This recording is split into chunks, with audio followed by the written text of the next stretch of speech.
Thank you, everyone. Hope you enjoyed your dinner. I'm going to begin the second half of our program with a few thank yous. I want to make sure we're all attentive to the fact that this event is dependent upon philanthropic support by some of our generous donors, the John Templeton Foundation, the Smith Family Foundation, Freda Utley Foundation, Templeton Religion Trust, the Thomas W. Smith Foundation, and Sarah Scaife Foundation. So please join me in a round of applause for the sponsors who made this possible.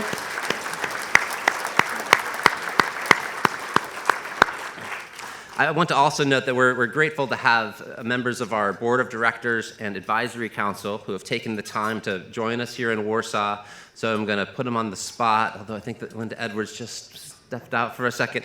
But let's have them stand. Debbie Gibbs, our board chair, Lawson Bader, Linda Edwards, and also a local member of our advisory council. Very happy to have Jerzy Chuvak with us from our advisory council. Thank you, Jerzy.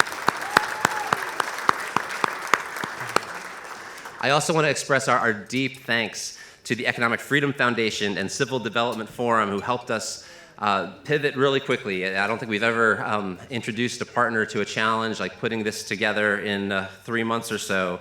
The Europe Liberty Forum would not have been possible without their help. And I want to specifically thank Marek Tatala, the CEO of Economic Freedom Foundation,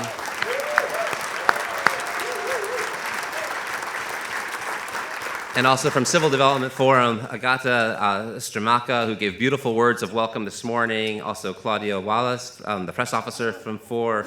I know that you worked with us every step of the way, so thank you so much for making Europe Liberty Forum a success.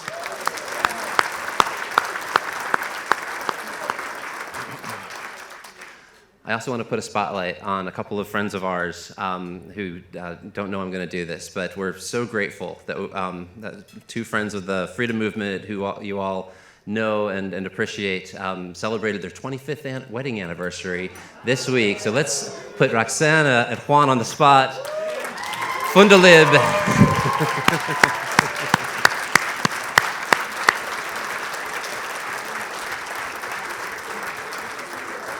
And I promise that's the only surprise calling out tonight, but we're so glad you guys are with us for this. Without further ado, let's welcome to our stage one of our community's most interesting, most eloquent thought leaders, always a hit every time he speaks for Atlas Network. You've probably seen his documentaries he's done for Free to Choose Network on various aspects of economic freedom.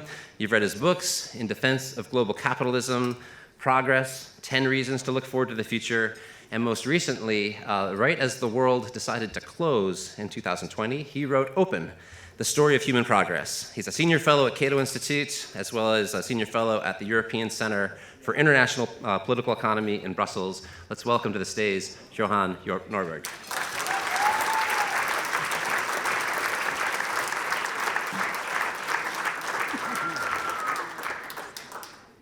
Thank you so much, Brad, and thank you to the entire network and to Economic Freedom Foundation and the Civil Development Forum for making this happen under very difficult circumstances. It is great to be here in this wonderful reunion. But in fact, after this pandemic, it's great to be anywhere. To be perfectly honest, it's wonderful just to get out of the house. Because the most difficult thing with being a writer is to convince your wife and your kids that sitting at home drinking coffee is real work. So sometimes I just need to get out of the house and show my face somewhere else. So I am so very happy to be here.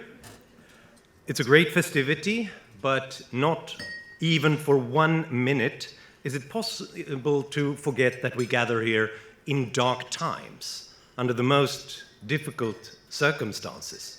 Liberalism and open societies are under threat. Authoritarians are on the march to destroy our liberties and societies. We just got out of the pandemic and woke up to a major war in Europe. And in this city, there are large gatherings of war refugees and bombs fall not far from the Polish border.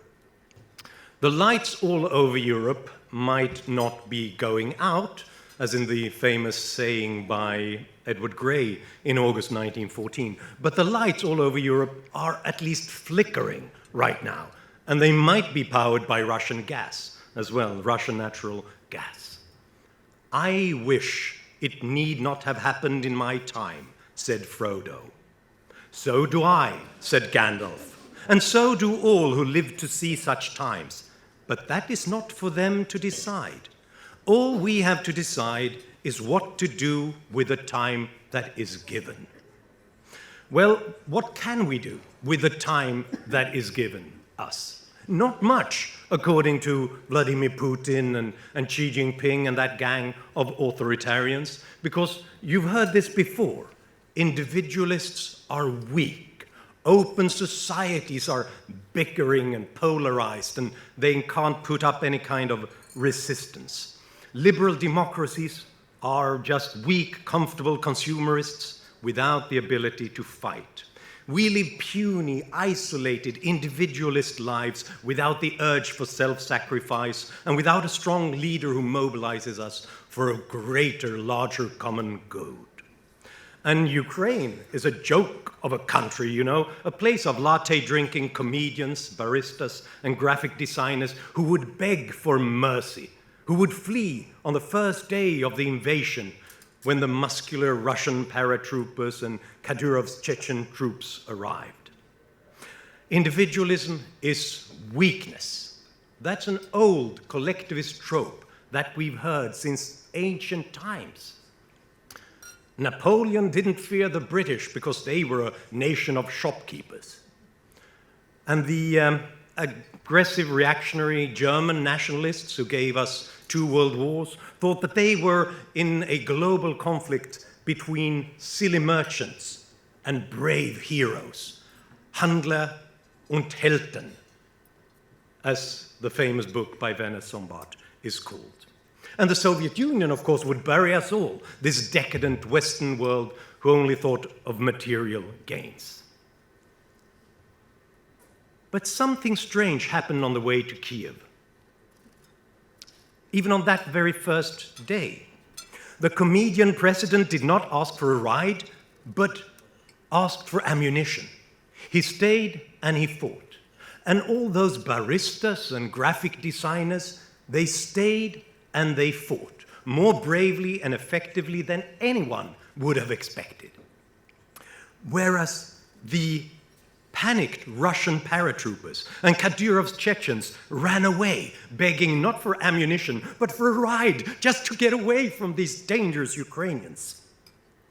As Mr. Zablotsky eloquently put it, Putin sent slaves to conquer free people, and that's why he's failing. And a whole volunteer society sprang up, creating the supplies, the care, the logistics, the Molotov cocktails needed to keep Ukraine alive. All those things that Natalia talked about earlier today, the volunteers who would supply us with unicorns, if that's what was needed. My own country, Sweden, will probably apply for NATO membership on Monday, together with Finland. Yeah, we've been working on that for quite some time, but it took Putin to really convince the Swedish politicians. I happen to think that this is a great idea. Liberal democracies should hang together to deter tyrants, or else we will surely be hung separately. But considering how the Ukrainians have fought, I must confess that I'm sometimes tempted to think that Sweden might just as well skip this diversion and apply for membership of Ukraine straight away.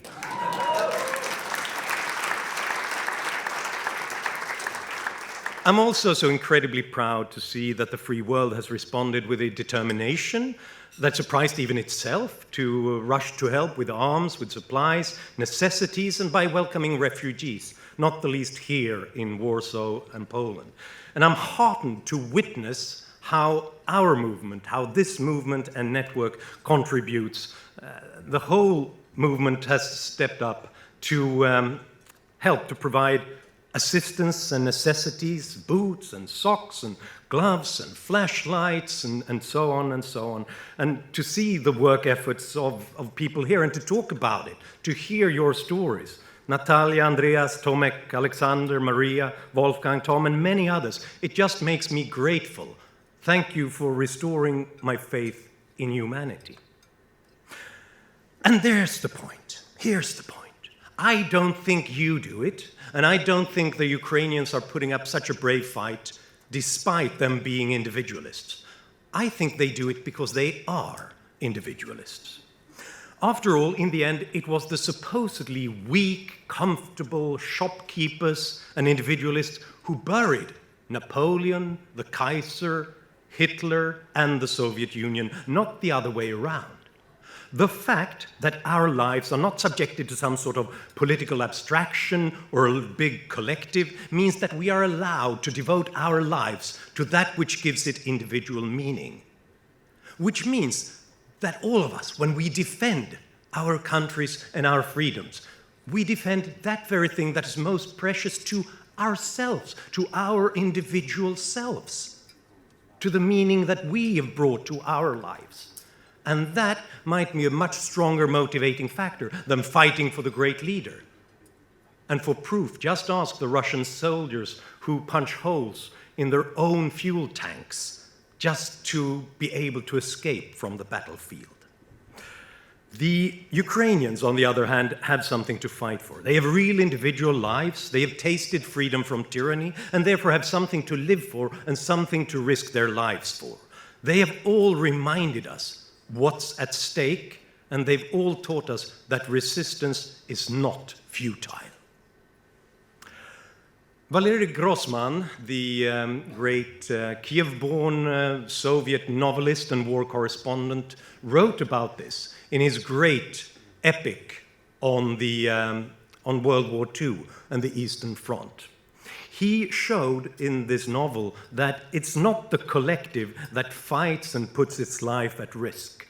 It's not an abstraction, it's individuals. Individuals with their own motifs, different hopes and fears and dreams. The boys sent to war are all different and they fight for different things. One fights for his home, another for his mother, one for his girl. One fights for the idea of opening a restaurant when the war is over. And that's the point.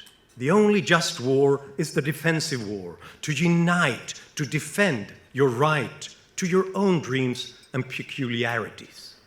As Grossman writes, human groupings have one main purpose: to assert everyone's right to be different, to be special, to think, feel, and live in his or her own way.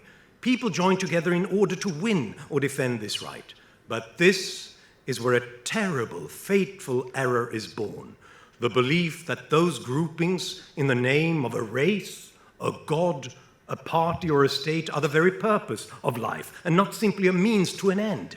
No, the only true and lasting meaning of the struggle of life lies in the individual, in his modest peculiarities, and in his right to those peculiarities.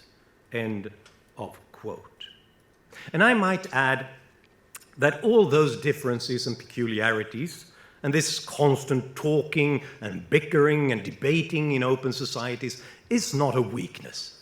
That's our strength. That's our secret weapon. It might be tedious at some times, and it seems chaotic quite often, but this is also what helps us to observe more, to learn more knowledge, to see from more people's vantage points, to experiment with more ideas, to correct our errors, and to adjust our course of action if we've made a mistake. Now compare that to a despot who is surrounded by terrified yes-men who only gives him the information that he wants.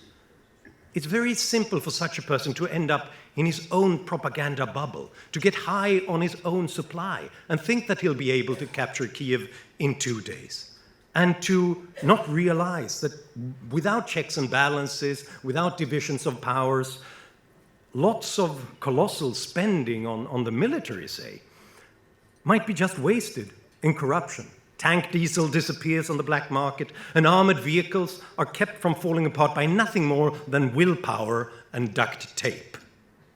That's where you end up if you don't have this chaotic bickering and lots of people talking about what they see from their own individual vantage point.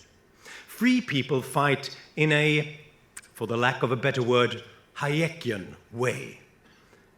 They use their own individual knowledge and their insights in their own skills and the resources at hand, using their individual initiative to crowdsource different solutions and improvise according to a changing terrain, while a super centralized Russian army can murder and destroy, but it's not able to react and adapt and adjust course when they've made mistakes, and in fact seems not even able to get food rations to their troops. As none other than Karl Marx put it in 1855, the redeeming feature of war is that it puts a nation to the test. As exposure to the atmosphere reduces all mummies to instant dissolution, so war passes supreme judgment upon social systems that have outlived their vitality. And so has this war passed a judgment on the Kremlin model of doing things. Not the moral verdict, we knew that already, but now we also know that it has outlived its vitality. And it seems like exactly the same thing is going on in that other great authoritarian power right now, albeit in a more of slow motion way, in China right now. You know, later this year, Xi Jinping has the plan to extend his rule at the 20th National Congress of the Communist Party. And he had the idea that he would run on 3 success stories, 3 things that he had made all Chinese proud in delivering. 1, the economy. 2, his handling of COVID. 3, his ability to build international alliances against the Western world, specifically his friendship with Vladimir Putin.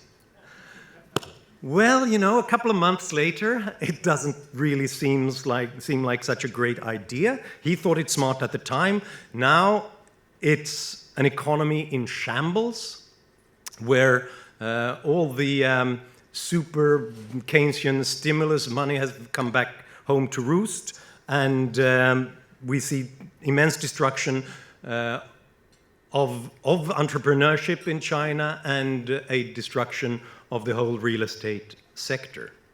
And the handling of COVID, the zero COVID strategy combined with a ban on Western vaccines that actually do work, is a nightmare for the Chinese and for the Chinese economy. Hundreds of millions of people in arbitrary curfews and lockdowns of entire cities, including Shanghai.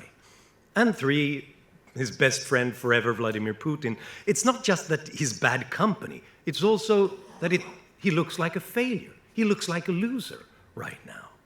But those are the kinds of decisions you make if you don't live in a chaotic, bickering, polarized society, but instead you surround yourself with harmony and yes men all around.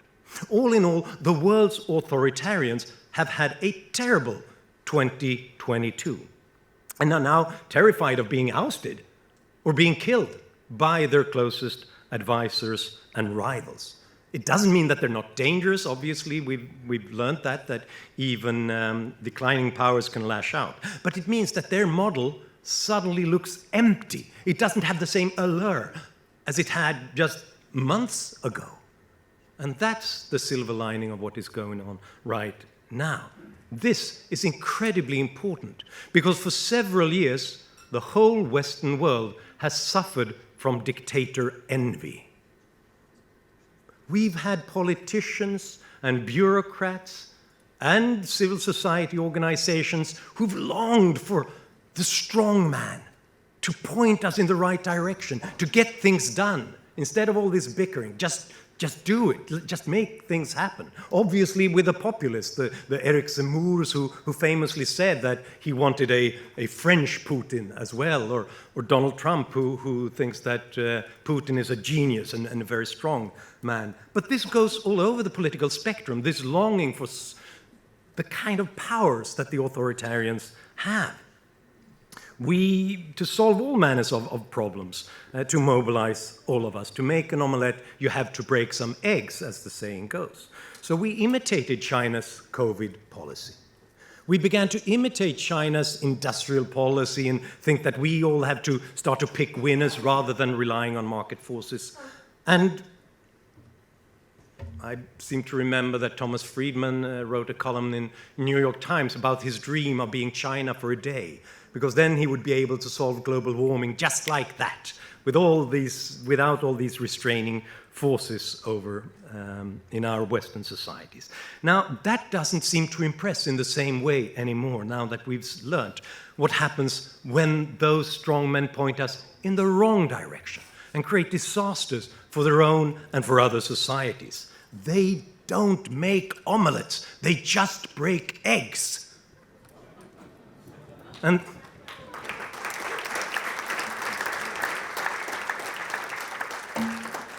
China for a day, huh? What about China for a night? I just heard about a Shanghai resident who kept a packed suitcase in case she heard that traditional knock on the door in the middle of the night. Not in the classical dissident fashion, when the KGB knocks on your door, but she did it because she knew that she could be summoned to a quarantine facility at any moment, arbitrarily. They could do anything. And she said that Shanghai's predicament had given her a new appreciation for freedom. She said, democracy cannot guarantee the best governance, but it can prevent the worst from happening. And that's enough. And that's true. That's enough. Not breaking eggs is sometimes enough. And to me, this seems like a great opportunity for us in the freedom movement to use this new mindset, the decay of dictator envy in open societies. An opportunity to point to the problems of all centralized models, the dangers of executive power, and the risk that emergency powers are abused there and here, unless we have strong constitutional guarantees and checks and balances. Just like in the 1980s, we can once again say, if you think that's such a great idea, why don't you go to Russia to find out how it really works in practice? Preventing eggs from being broken is sometimes enough. But freedom delivers more than that. It actually also delivers the omelette. Not through oppression, not through sacrifice, but through mutual exchange and mutual gain. We've had difficult times, but despite this, freedom has continued to deliver. All around the world, we're talking about broken supply chains and shortages of goods. But the strange thing is not that trade and supply chains are strained in times of random acts of lockdowns, curfews, new quarantine rules, and trade restrictions, when ships are suddenly banned from entering port. And on top of that, government stimulus that suddenly kick-started consumption once again, while we thought it would be gone for quite some time. No, the remarkable thing is that supply chains have held up to this extent and are delivering and are being constantly rerouted and rebuilt in real time by brave, heroic entrepreneurs using their local individual knowledge. Henry David Thoreau pointed out that trade and commerce seems to be made of rubber because they manage to bounce over obstacles which legislators are continually putting in their way. And despite the increase in poverty during the pandemic, in total, extreme poverty over the past decade around the world declined by 82,000 people every day. Despite the pandemic, despite the horrors, 82,000 people lifted out of extreme poverty every day because freedom delivers.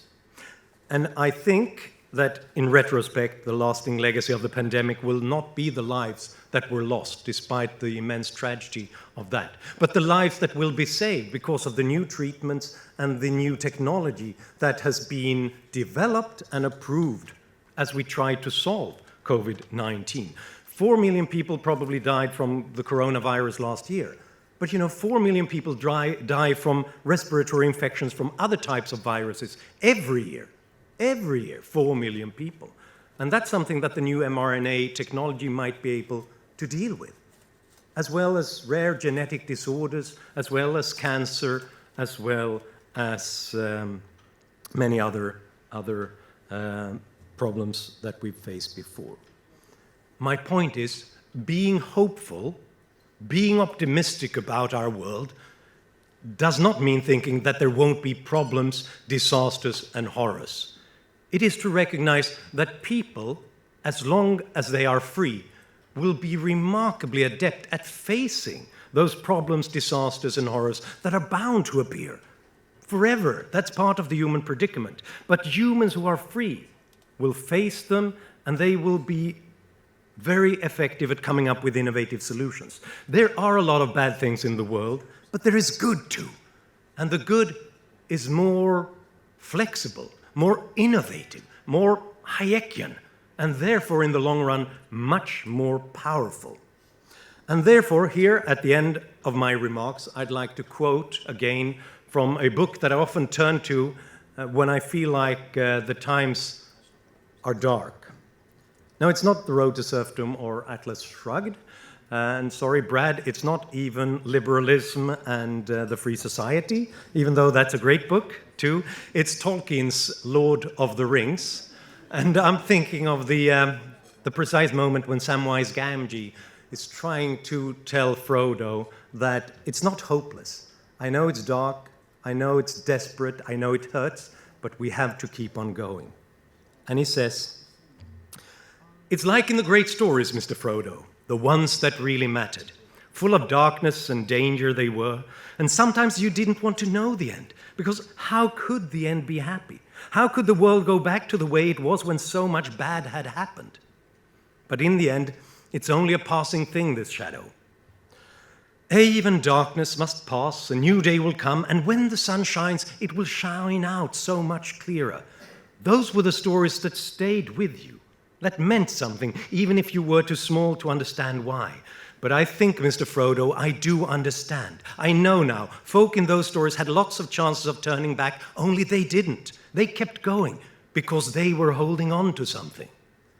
And Frodo asks, "What are we holding on to, Sam?"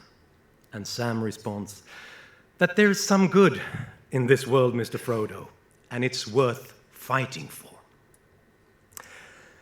So, in conclusion, liberalism does not need a ride. It needs intellectual ammunition.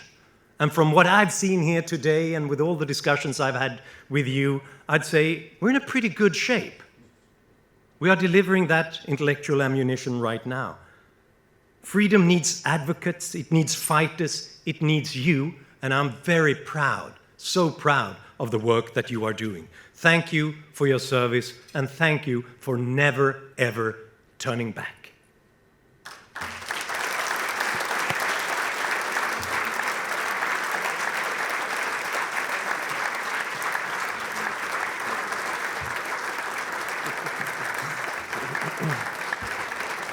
Thank you, Johan Norberg.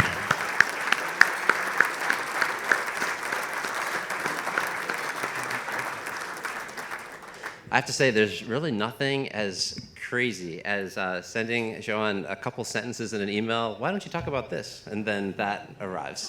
It's a real privilege to have you with us. And I really think that talks like that provide such perspective and optimism are really what we need if we're going to be doing more in the months and years to come. I always think it's so important. For the reason for these meetings is to stoke our ambitions and make us more determined to do the work that we already have on our plates, but to do it as well as we can. And I'm just grateful for Johan for an inspiring talk. What I just articulated is also the reason that we do our award programs at Atlas Network, and that's the final part of our program this evening, to announce the 2022 winner of the Europe Liberty Award. These awards are meant to celebrate accomplishment among our partner network, and also to spur everyone in this room to be thinking, how do I get on stage next year to be a finalist for the 2023 Europe Liberty Award? The award we're giving tonight is part of a larger program that culminates with us awarding a $100,000 grand prize, the Templeton Freedom Award, which will be given on stage in New York in November. The winner of tonight's prize, the Europe Liberty Award, is automatically considered as a semifinalist for the Templeton Freedom Award and will go home tonight with a $7,000 prize, and the two runners-up will also receive an award of $1,500 US. All this funding courtesy of the Templeton Religion Trust. Are you ready to meet the finalists? We're going to bring to the stage to introduce them the chair of Atlas Network's Board of Directors, Debbie Gibbs. Debbie. Ah, Debbie.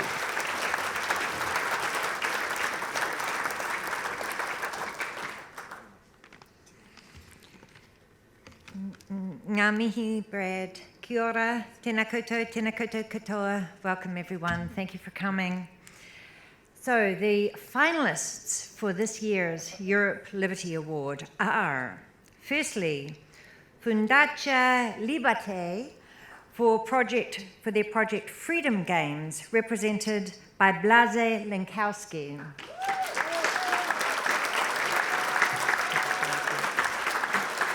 Since 2014, Fundacja LIBERTÉ has held a 2.5-day Freedom Games event in Lodz, Poland, to create a space for liberty-minded individuals to gather and discuss the challenges and opportunities ahead for classical liberalism. The 2021 Freedom Games adopted a hybrid model, meeting in person but also online. Working in conjunction with other Atlas Network partners, like-minded organisations, local and global businesses, and the city government has allowed Fundacja LIBERTÉ to reach a global audience, with last year's event reaching over 2 million online participants. They look forward to building on their success and learning experience during this year's Freedom Games event to be held in October. Our second finalist is KEFIM for its Agenda for Freedom and Prosperity, represented by Alexander Skouras.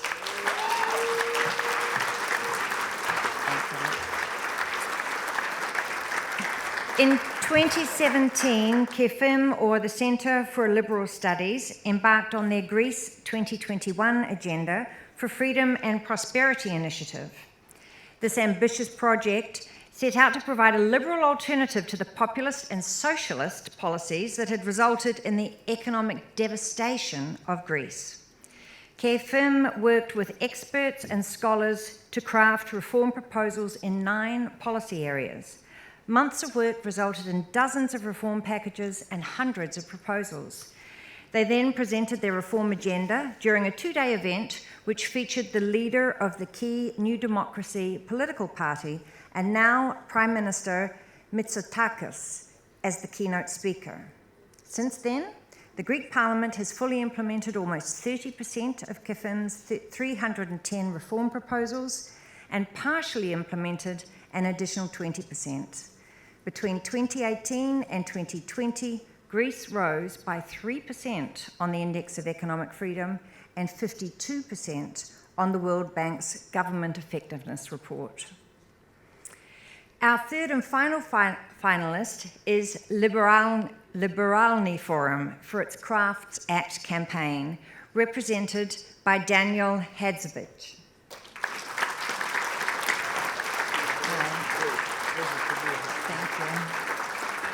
Until recently, the government of Bosnia and Herzegovina heavily regulated craftspeople, making it very difficult for them to grow their business or even make a living. Stringent licensing and business registration requirements kept many people from entering the market in the first place. After 2 years of work, Liberalny Forum convinced lawmakers from a variety of political parties to back a reform bill, which passed the lower house of parliament in July 2021 and the upper house in September. The bill implemented 80% of Liberalny Forum's suggested changes to the law. Now it is far simpler and faster to register a business, occupational licensing requirements have been abolished, craftspeople can practice their trade part-time if they wish, and they can trade their goods internationally, to name just a few of the changes now in place. The law remains imperfect, and Liberalny Forum hopes to reform it further, but craftspeople in Bosnia and Herzegovina now have far greater freedom in earning a livelihood than just a few short years ago. Now, let's announce the winner. Ready? It says winner. You want a drum roll? Yes, have we got a human beatbox in the...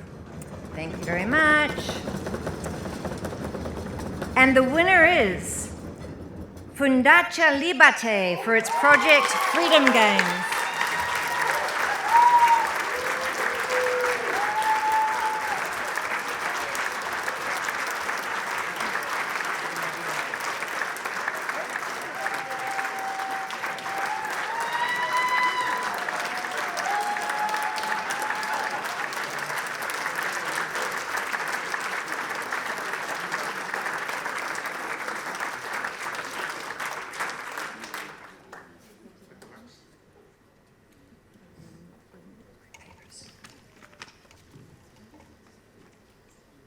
Well, hello, everybody.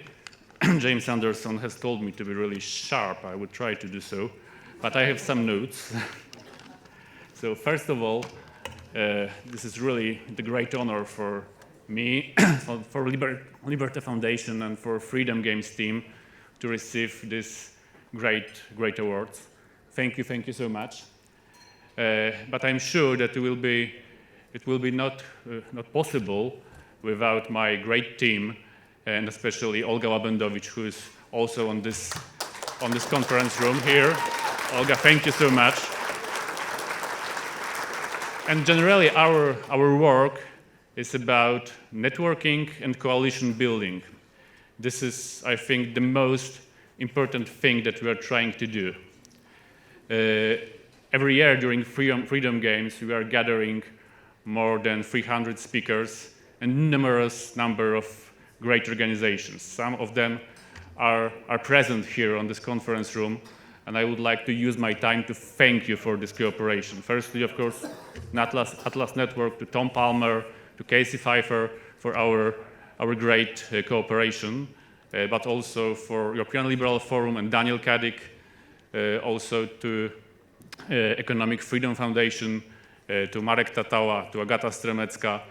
I would like to also thank Błażej Moder, who is both in Economic Freedom Foundation and also is our partner in Łódź. I would like to also thank Civil Development Forum and all our friends from For Liberty EU network. This is possible thanks to your help and your commitment. I would like to emphasize that this award is our commitment to even harder and more effective work for freedom, for democracy, the rule of law, free market, open society, and integration of our region with Western structures. However, fighting for these values would be possible and would be efficient only if we will be not sitting in the ivory tower of our ideas.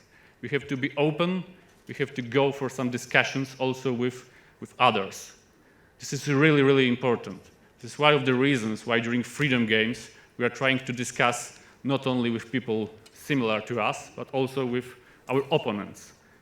This is really interesting, and I think fruitful and indispensable to make liberal ideas, free market and liberalism also winning in Poland and in Europe. But we are meeting in really extraordinary situation.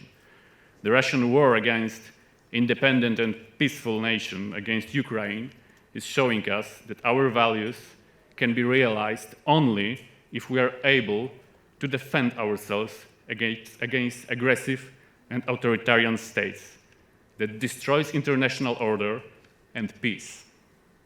So military security really matters. In this sense, we are going back to the past. And I think that our circles have to take it into the consideration. Today, all freedom lovers are obliged to defend and support Ukraine and the right of people to self-determination. This is a humanitarian challenge as well as a challenge related to our own interest. Because if the Ukraine will collapse, it means the end of international order and probably spread of the conflict into the other countries. We have to support Ukraine. We have to carry out fast, green market transformation to make our countries independent of authoritarian satraps and stop funding their crimes. The huge challenge and hard time is ahead of us, but I deeply believe that liberty and liberal democracy will win. And the best argument has been taken and presented by Johann Norberg. Slaves cannot defeat free people, and I deeply believe that it will happen. Thank you very much.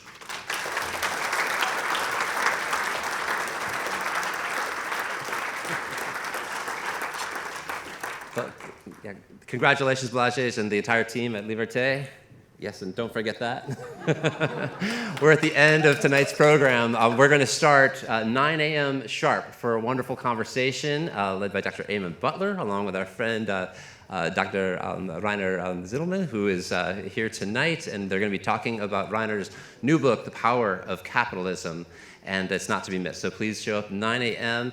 In the meantime, I hope you've enjoyed Atlas Network's Europe Liberty Forum 2022, and glory to Ukraine. Good night.